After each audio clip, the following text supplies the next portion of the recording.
Bonjour, je voudrais nous entretenir aujourd'hui au sujet du pardon. Pourquoi est-ce que le pardon est si important et déterminant?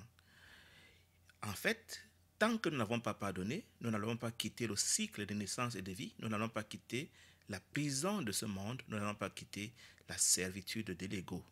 L'ego a le droit de retenir qui? Il a le droit de retenir quiconque je désigne comme étant coupable de quelque faute que ce soit. Il ne va pas faire la vérification quant à savoir si l'accusation est fondée ou pas. Lui, il va retenir que j'ai le pouvoir de lier et de délier. Alors, quand je lis, il considère que la personne est condamnable et quand je délie, la personne est justifiée. Selon Husserl, il y a deux types de pardon. Il y a le pardon qui condamne et le pardon qui libère. Le pardon qui condamne, le pardon humain, l'ancien pardon, qui consiste d'abord à constater que tu as fait une faute et à te dire tu es coupable. À ce niveau, l'ego, lui, il a déjà retiré la sentence, tu es coupable. J'ai beau ajouter après, mais je te pardonne, ça, ils ne retiennent pas ça, parce qu'il ne comprend pas le mot pardon. Lui, il comprend la culpabilité. Donc, une fois que je t'ai déclaré coupable, même si j'ajoute le mot innocent ou non coupable derrière parce que je t'ai pardonné, l'ego ne comprend pas ce langage du non-pardon et il va te sanctionner conformément à la sentence que j'aurais prononcée de ta culpabilité. Ça, c'est le pardon habituel que nous connaissons.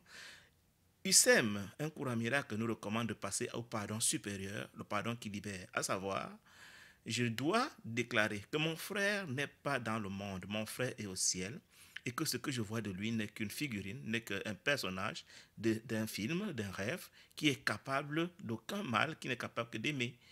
Tout ce que nous faisons dans une salle de cinéma, que les acteurs font à l'écran, ne peut pas avoir d'impact sur qui que ce soit.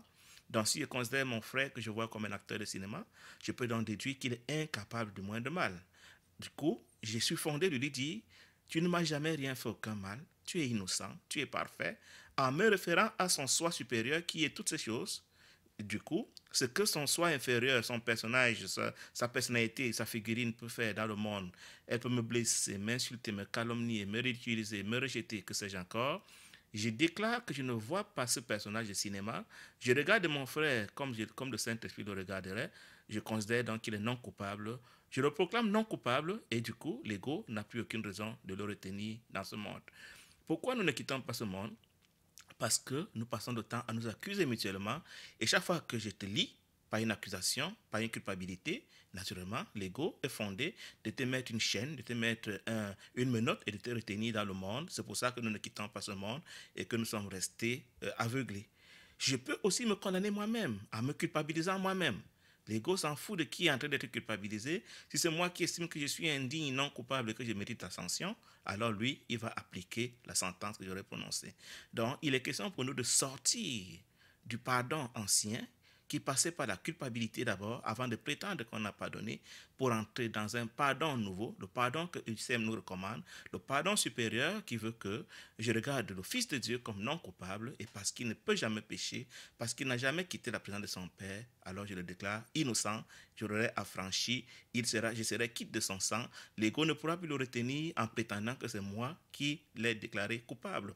Surtout que quand c'est moi qui te déclare coupable, je suis obligé de participer à ta surveillance. Donc une fois que je t'ai déclaré non coupable, autant pour moi, je dois rester dans l'univers de la forme aussi longtemps que tu y es pour te surveiller parce que le garde prisonnier doit rester là où est le prisonnier. Donc quand je te déclare coupable, c'est toi et moi qui demeurons des vies et des vies, des siècles prisonniers de l'ego. Donc mes frères, changeons de manière de comprendre les choses par rapport au pardon.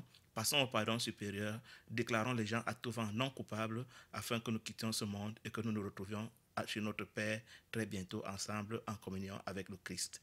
Bonne soirée à vous. Au revoir.